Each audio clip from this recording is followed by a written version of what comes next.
네, 이 시간 말씀 보시겠습니다. 요한복음 11장 25절에서 27절. 네, 요한복음 11장 25절에서 27절까지의 말씀을 찾으셨으면 다 같이 합독하시겠습니다. 예수께서 이르시되 나는 부활이요 생명이니 나를 믿는 자는 죽어도 살겠고 무릇 살아서 나를 믿는 자는 영원히 죽지 아니하리니 이것을 내가 믿느냐. 이르되 주여 그러하외다. 주는 그리스도시요 세상에 오시는 하나님의 아들이신 줄 내가 믿나이다. 아멘. 이 시간 목사님께서 예수의 부활과 생명이라는 제목으로 말씀 전해주시겠습니다.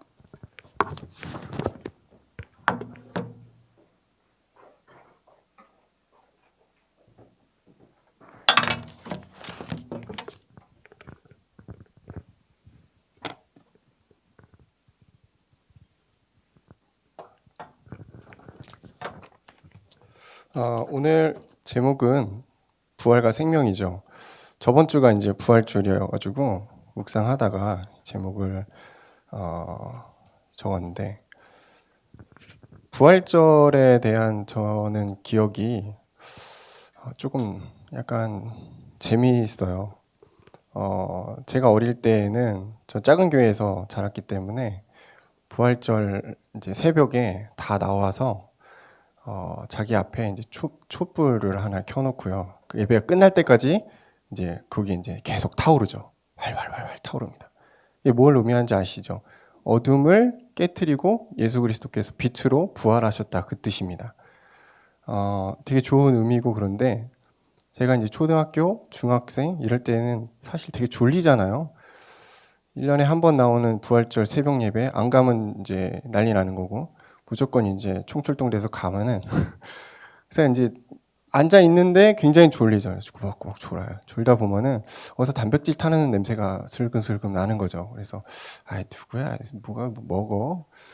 주위를 둘러보죠. 근데 잠시 알게 됩니다. 내 머리가 타고 있었구나. 졸잖아요. 졸으면 내 초에 내가 닿는 거죠. 그래서 그러다가 또 뒤로도 이렇게 졸기도 하고, 그래서 뒷머리 타고 앞머리 타고 그런 이제 추억들이 있었던 것 같아요. 그래서 부활절에 아픈 그 추억들. 그게 왜 촛불 왜 켜는지도 모르고 그냥 켜놓고 계속 이거 안 나가면 안 될 것 같고 막 그런. 또 이제 부활절에 가면 이제 그 달걀 주잖아요.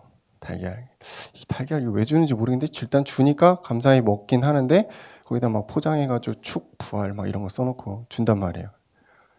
사실은 이게 성격적이진 않지만 그냥 주일학교 내에서 하는 어떤 이벤트 같은 내용인 거죠. 그런 추억들이 저한테 있었던 것 같아요. 물론 지금도 약간 이제 그런 내용들이 주일학교에서는 있습니다. 그런데 사실 뭐 그런 어릴 적 그런 부활의 내용보다 이제 조금 크니까 조금 더 진지하게 부활을 생각하게 되더라고요. 안 그래도 조금 제일 진지한데, 부활은 굉장히 진지해져야 되잖아요. 고난주간 다음에 이제 부활절이기 때문에. 이런 생각이 들더라고요. 예수 그리스도의 부활이 없었다면은 어땠을까요? 예수 말고 다른 존재가 와야 되는 거죠. 다른 그리스도가 와야 되는데, 다행히 예수님이 오셔서 그리스도의 일을 행하신 거죠.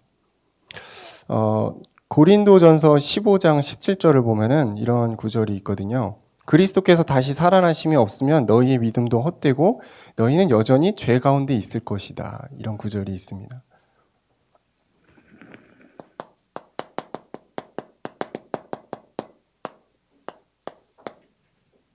예수의 부활이 어떠한 의미가 있는지 잘 알게 되죠. 이 세상 그 어떤 누구도 부활할 수가 없었습니다. 지금 전 세계에 수많은 불교 신자들이 석가모니 가르침을 믿잖아요. 근데 그 석가모니가 도를 깨달았을지 모르겠는데 부활을 못했습니다. 그래서 인간의 근본 문제를 석가는 해결하지 못했습니다.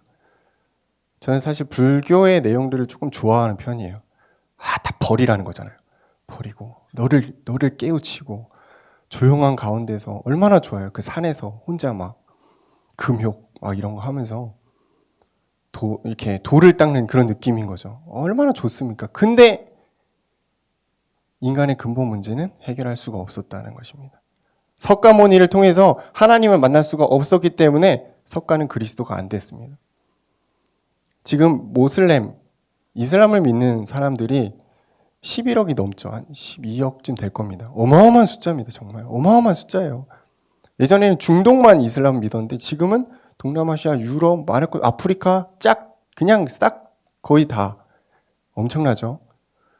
근데 마호메트의 가르침을 받은 그 이슬람도 사실 한계가 있습니다. 뭐죠? 마호메트가 부활하지 못했죠.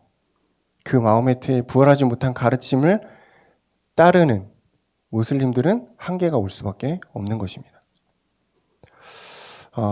부활은 다시 살아나는 걸 얘기합니다. 다시 살아났다는 거, 어디서부터 살아났다는 거죠?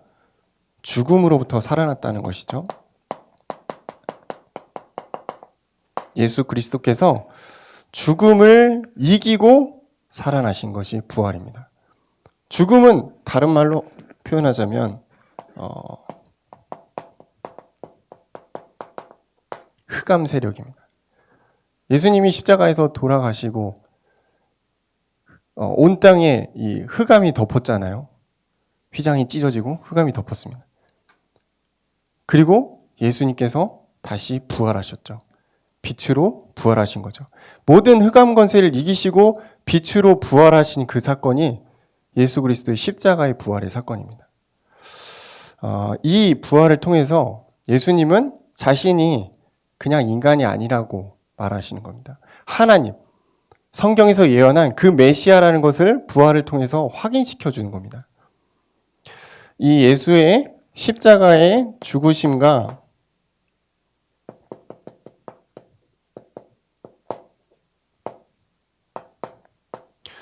이 예수 그리스도의 십자가의 죽으심과 부활은 그의 공생의 사역을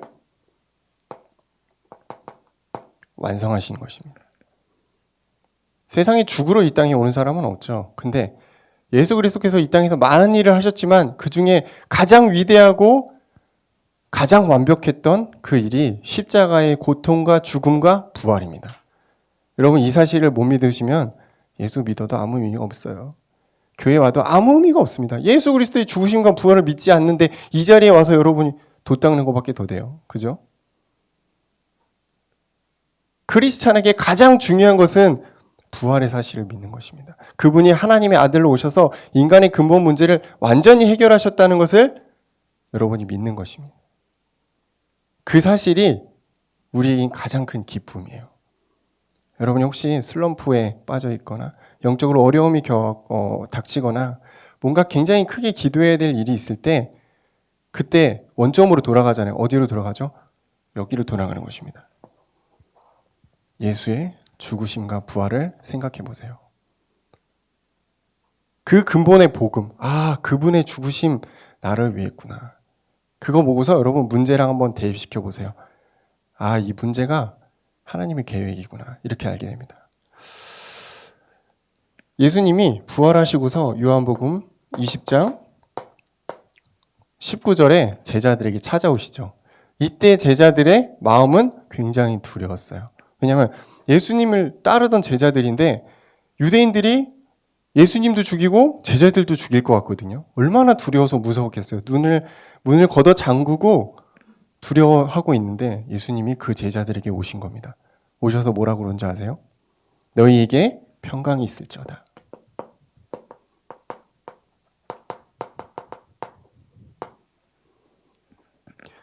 평강, 편안한 마음이에요. 하나님이 우리에게 주시는 인간이 가질 수 있는 최고의 평안함과 최고의 은혜를 주신다는 거죠. 이때 제자들이 어땠을까요? 엄청 기쁜 거죠. 진짜 예수님 부활하셨구나. 우리가 믿는 그 메시아 그리스도가 진짜 맞구나. 이 기쁨. 그래서 부활하신 예수 그리스도를 만난 모든 사람은 이 평강이 있습니다. 하나님 안에 있는 최고의 기쁨과 평안함이 있습니다. 우리가 세상 살다 보니까 오해할 수 있는 게 조금 우리 욕구를 채우고 조금 내가 뭔가 잘 되고 내 뜻대로 내 인생이 잘 가면은 되게 좋구나. 되게 난 성공했다. 또는 되게 편안하다라고 생각할 수 있는데 인간의 욕구는 거기서 채워지지 않고요. 부활하신 예수 그리스도를 만날 때 여러분 그 욕구가 채워집니다.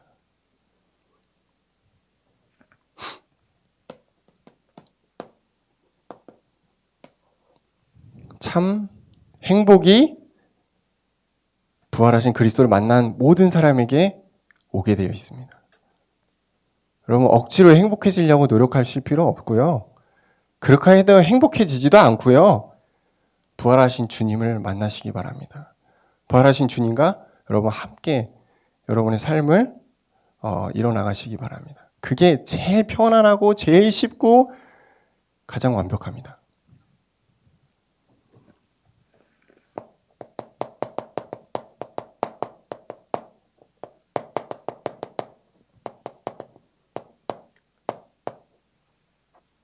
아, 11장 25절부터 27절이죠.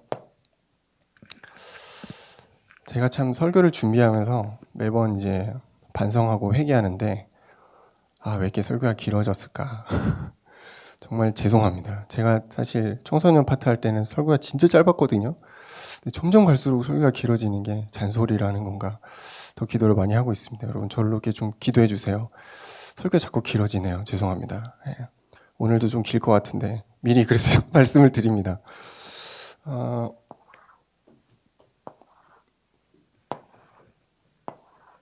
선 많이 걷어요. 네, 길 것 같아. 최대한 짧게. 예수의 부활입니다.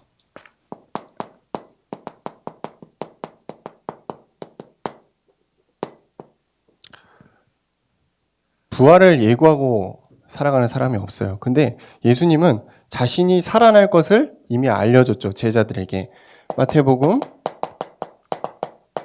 16장 21절을 보면은 자신이 예수님이 제자들한테 이제 얘기할 때 내가 고난 받을 것이고 죽을 거다. 그리고 다시 살아날 거다. 이거를 정확하게 날짜까지 제3일 만에 살아날 거다라고 가르치십니다.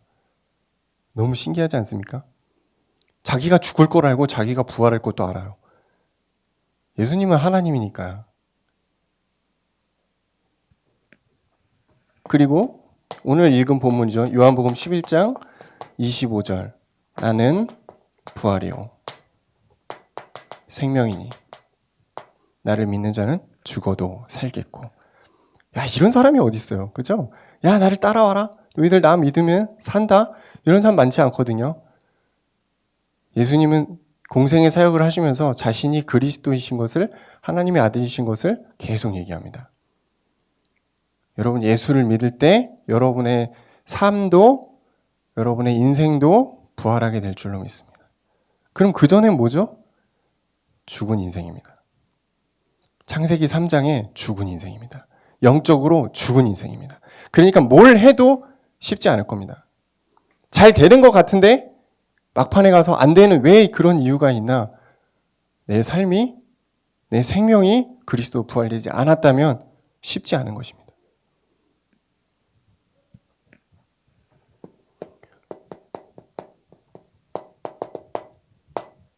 고린도전서 15장 20절 보니까 그리스도께서 죽은 자 가운데서 살아나사 잠자는 자들의 첫 열매가 되셨다. 이런 구절이 있습니다.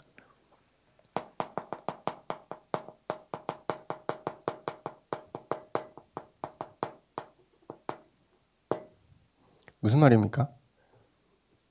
예수 그리스도의 부활은 앞으로 우리의 부활을 의미한다는 거예요. 인간은 죽으면 끝입니다. 근데 예수 그리스도께서 부활하셨기 때문에 그분의 부활을 믿는 하나님의 자녀가 된 모든 사람은 나중에 예수님이 재림하실 때 같이 부활한다는 거예요. 성경에 나와 있거든요. 그리고 영적인 부활을 의미합니다.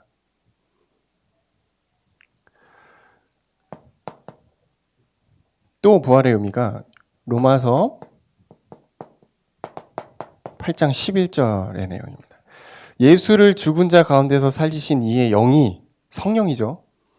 너희 안에 거하시면 그가 너희의 죽을 몸도 살리시리라. 아까 제가 얘기했죠. 우리의 몸이 살아난다니까요. 언제요? 예수님 다시 오실 때. 그리고 살아있는 동안에 우리 안에 계신 성령이 여러분을 회복시키는 겁니다. 그래서 삶의 회복이거든요. 예수의 부활을 믿는 사람은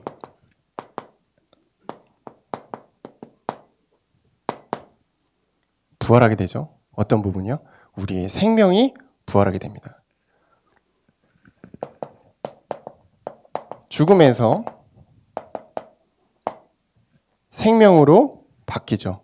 영원한 생명입니다. 우리 육신은 죽어요. 근데 영은 죽지 않죠. 영원한 생명을. 로마서 8장 1절의 내용입니다. 잘 아시는 구절입니다. 그리스도 예수 안에 있는 자는 결코 정죄함이 없나니 생명의 성령의 법이 죄와 사망의 법에서 너희를 해방하였습니다. 뭔지 아시죠? 우리가 죄와 사망으로 죽어 있었다니까요. 창세기 3장 이후로 태어난 아담의 후손 모든 사람들이 죄인으로 영적으로 죽어 있었다니까요. 하나님을 알 수가 없는 상태로 살아가고 있었다니까요.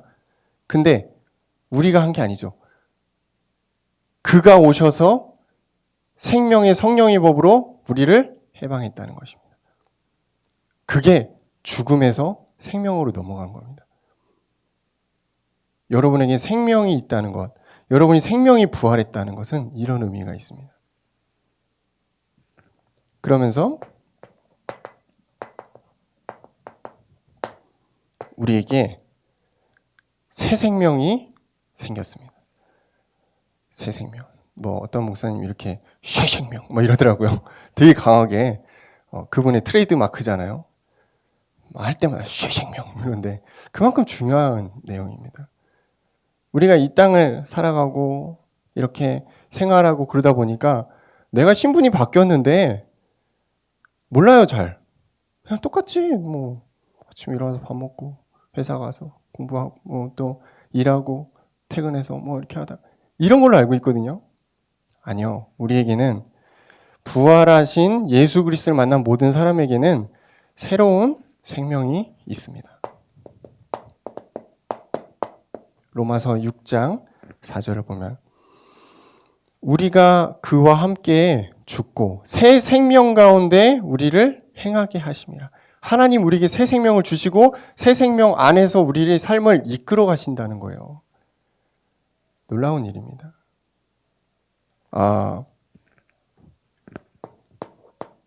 우리 현재의 삶,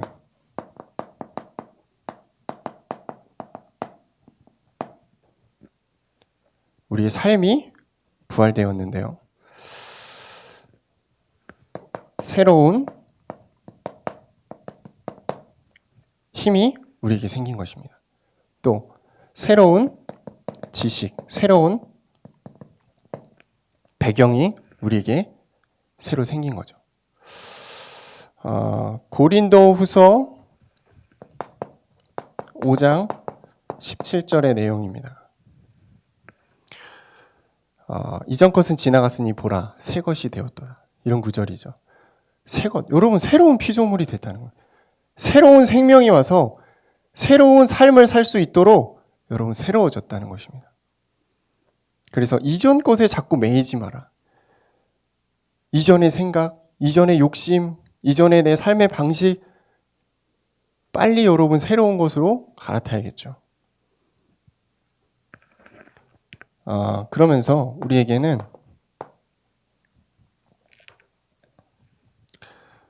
새로운 삶이 그리스도를 위한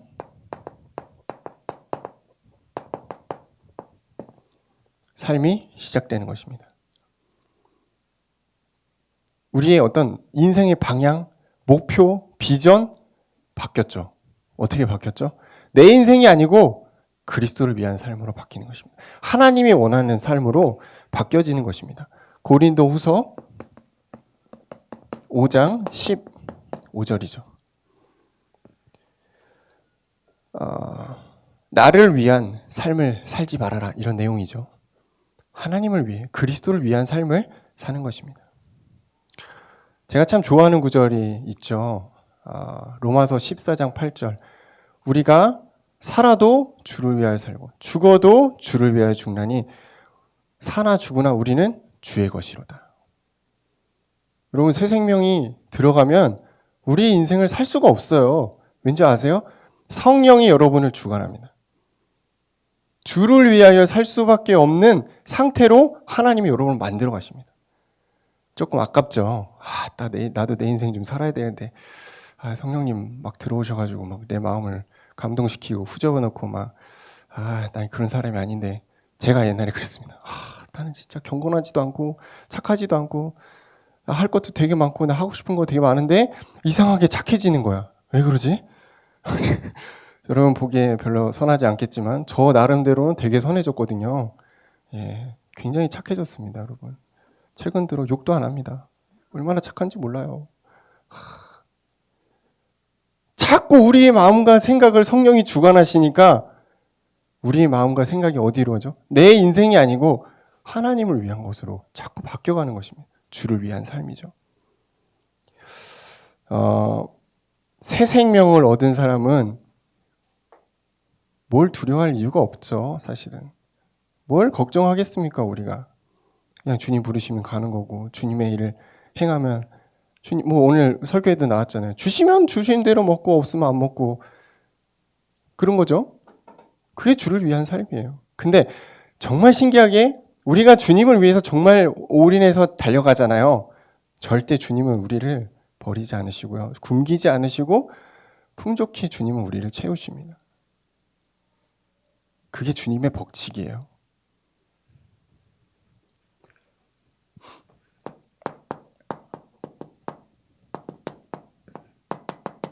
부활하신 주님이 주신 미션이 있습니다. 미션. 해야 될 일이죠. 근데 이게 내가 하고 싶고 내가 하는 일이 아니고 하나님이 나에게 주신 일이 있어요. 굉장히 멋있어요. 마태복음 28장 16절에서 20절이죠. 너희는 모든 민족으로 가서 제자를 삼는 것입니다. 복음을 증거하는 것입니다.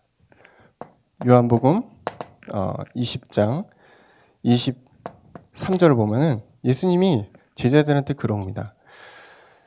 하나님이 나를 여기로 보낸 것 같이 나도 너희를 보낸다 이거예요.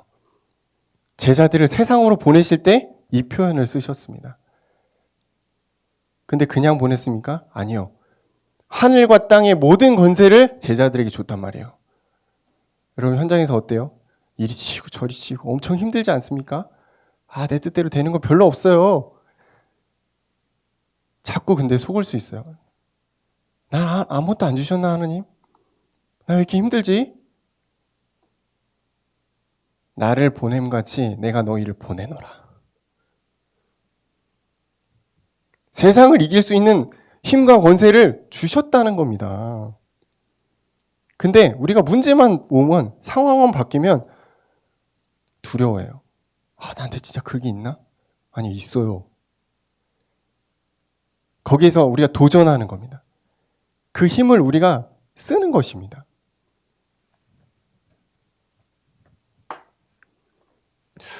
요즘에 오늘도 나왔는데 제자에 대해서 계속 목사님께서 얘기하시죠. 제자의 삶입니다. 어떻게 제자는 살아가는 것인가? 우리가 이제 오해할 수 있는 게 제자 이러면 엄청 빡세잖아요. 열심히 생각하고 만나는 모든 사람이 복음 전하고 전도지 맨날 들고 다니고 맨날 사문을 열심히 하고 프로필에 엄청 은혜로운 글귀 올려놓고 제자 진짜 엄청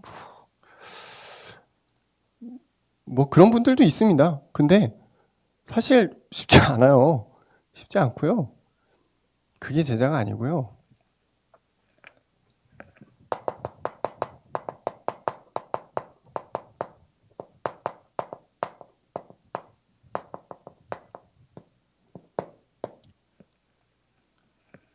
사탄의 유혹을 넘어서는 사람이 저는 제자 같아요.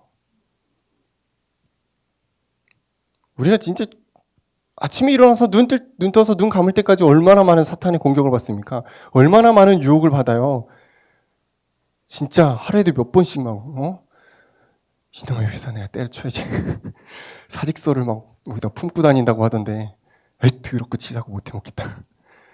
얼마나 많은 여러분 어려움과 괴로움이 여러분에게 있습니까? 얼마나 많은 사탄의 유혹이 있습니까? 내가 뭐 지금 전도한다, 뭐 전도자의 삶을 살다, 이거는 둘째고, 나도 지금 힘들어 죽겠는데, 그죠? 사탄의 유혹을 이기는 것입니다. 어떤 사탄은 어떻게 우리를 유혹할까요? 예수님을 유혹했던 것과 같은 방식으로. 마태복음 4장 1절에서 11절입니다. 의식주, 먹고 사는 거. 뭐니 해도 돈이지. 거기에 막 우리의 모든 마음과 정신 집중 딱 돼가지고. 그런 겁니다. 또 뭐죠? 문제만 왔다 하면은 넘어지는 거야. 또 조금 내가 성공했다 싶으면 세상을 영광을 향해 달려가는 거야. 인간의 기본 욕구 같아요. 제가 볼 때. 조금 이제 먹고 살만 하면은 다른 것들을 계속 찾아가거든요. 사단은 여러분이 전도자의 일을 행하도록 가만히 놔두지 않습니다. 여러분의 가문이 복음화되도록 그냥 가만히 놔두지 않아요. 여러분의 현장에 하나님의 나라가 임하지 못하도록 방해하는 존재가 분명히 있다는 것입니다. 제자는 그것과 싸우는 것이에요. 어설프게 전도한다고 하지 마시고 여러분 사단의 공격을 이기세요. 그러면 하나님의 나라가 임하게 돼 있거든요. 그럼 흑암이 꺾이잖아요. 전도는 되게 돼 있습니다. 순서가 바뀌었다니까 자꾸 내가 뭔가를 하려고 그러고 내가 뭔가 보여주려고 그러고 액션을 취하고 사단이 좋아합니다, 여러분. 그런 가식. 진짜 제자는 사탄의 공격을 넉넉히 이겨내는 사람입니다. 반석이에요. 어떠한 것이 들어와도 상관없어. 저는 김동근 목사님 보면서 많이 느낍니다. 저분은 진짜 반석이다. 우리는 맨날 넘어지잖아요. 오늘 결심하고 내일 넘어지고 작심 3일도 아니야. 작심 하루야. 맨날 넘어지거든. 그럼에도 불구하고 우리는 이 사단의 유혹을 계속해서 넘어서는 것입니다. 제자. 조금 우리가 이 부분이 되게 되면 자연스럽게 현장이 보이고 생명운동을 하게 됩니다. 내 안에 있는 것 전해주는 거 어렵지 않잖아요. 내 안에 있는 그리스도의 사랑과 풍성한 은혜가 자연스럽게 전달되는 거 어렵지 않아요. 근데 왜 어렵죠? 왜 전도가 어렵죠? 없으니까. 그리스도의 사랑과 은혜가 나에게 없어요. 메말라 버렸다니까. 그러니까 현장도 안 보이고 전도할 마음도 없는 거예요. 지금 나 혼자 하기도 바쁘고 급한 거지.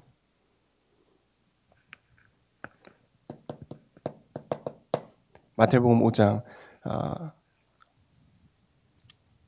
1절에서 20절입니다. 생명의 주님을 현장에 전하는 것.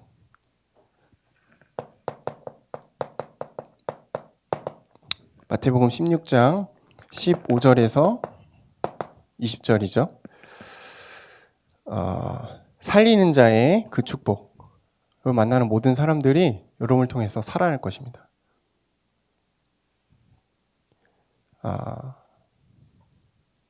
그러면서 마지막으로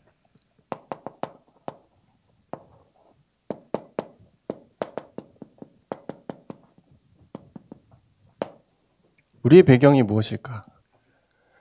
한 주간 여러분 좀 잘 묵상했으면 좋겠습니다. 여러분이 가지고 있는 능력, 부모의 어떤 배경, 이런 게 배경이 아니고요. 우리의 배경은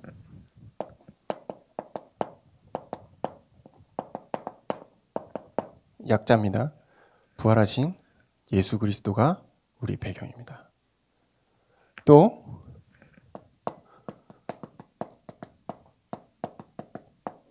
이것도 데오스의 약자죠.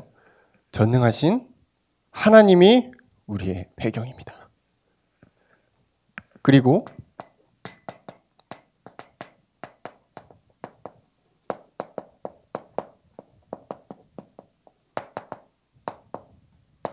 모든 것을 감찰 다 하신다 이거예요. 하시는 성령님이 우리의 배경입니다. 성삼위 하나님이 우리의 배경이라니까요. 눈에 안 보인다고 안 믿어지죠. 근데 최고의 배경입니다.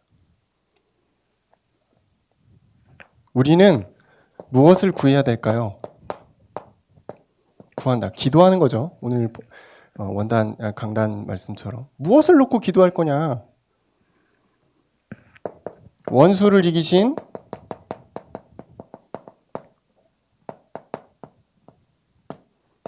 왕의 힘을 놓고 기도하는 것입니다.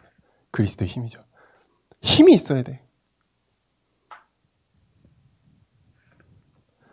우리에게 날마다 은혜로 더하시는